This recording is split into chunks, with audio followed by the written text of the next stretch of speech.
Struggling to get clients from Psychology Today? Well, you are in the right place. If you have ever wondered why your Psychology Today profile is not attracting clients, listen up. In this video, I'm going to talk about the 5 biggest mistakes therapists make on Psychology Today, and I'm going to tell you how to fix them. And don't forget to stay tuned until the end, where I'm going to share the number one trick you need to know to turn emails and inquiries into paying clients. So listen up. Hi, I'm Valerie, and welcome to my channel. This is where we talk all things private practice and marketing. So, if you want a full practice, if you want to attract a steady stream of referrals, and you want more private pay clients, you're in the right place. I help therapists build thriving private practices. If you have not had a chance yet, hit that subscribe button right now and don't forget to tap the bell. You want to make sure you don't miss out on any single tip or trick that's going to help you level up your practice. And in this video, we are talking about the 5 biggest mistakes therapists make on Psychology Today. So if you are not getting clients from Psychology Today, you want to make sure that you watch. Let's face it, almost everyone has a profile in Psychology Today. And that means you have an awful lot of competition. So if you're going to get clients from Psychology Today, your profile really needs to stand out. And guess what? That's the problem. Most profiles on Psychology Today blend in. And even worse, they turn clients off. So if you are not getting any referrals from Psychology Today, there's a pretty big chance you're making one of these 5 major marketing mistakes. Major marketing mistake number 1, you don't have a niche. Trying to appeal to everyone in your profile actually means you're not appealing to anyone. That is a surefire way to blend into the crowd. Clients need to know exactly what you do, who you help, and how you help them. That is what will attract them to your practice. So, what's the fix? Get specific.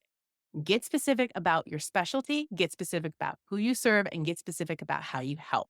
And I know you're probably thinking, I do a lot of things in my practice. That's okay. Choose one specialty or one service area and talk about that one specialty or one service area in your profile. That is a surefire way to stand out from the crowd.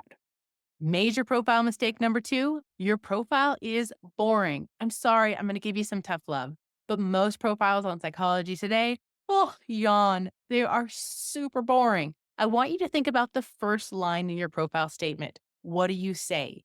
If it's an introduction to you and your practice, snooze, you're turning clients off. So what's the fix?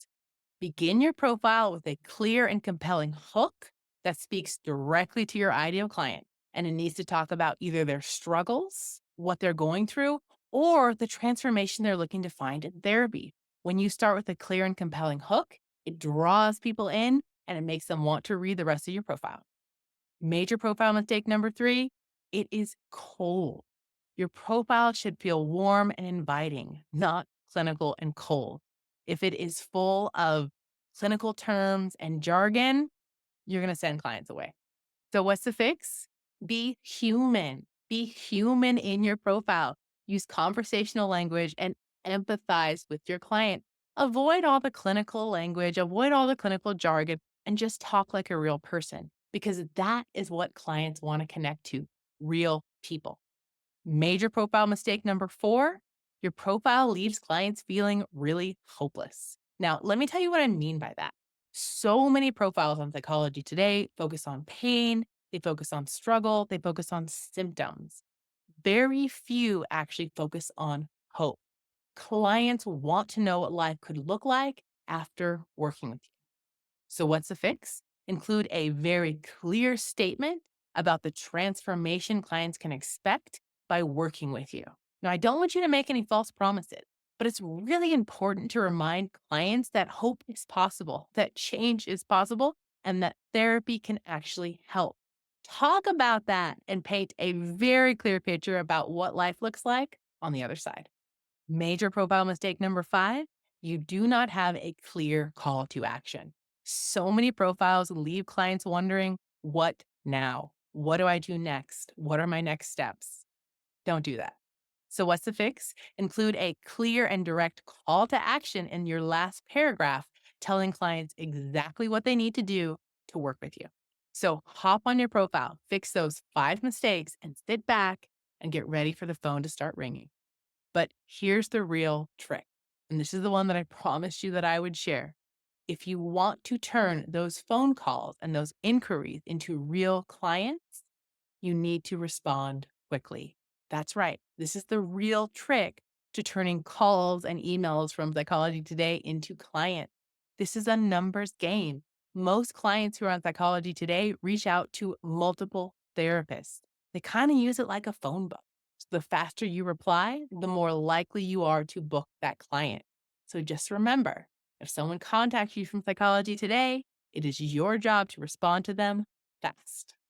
If you want more help creating a Psychology Today profile that stands out and gets you clients, make sure that you grab my free Psychology Today profile guide.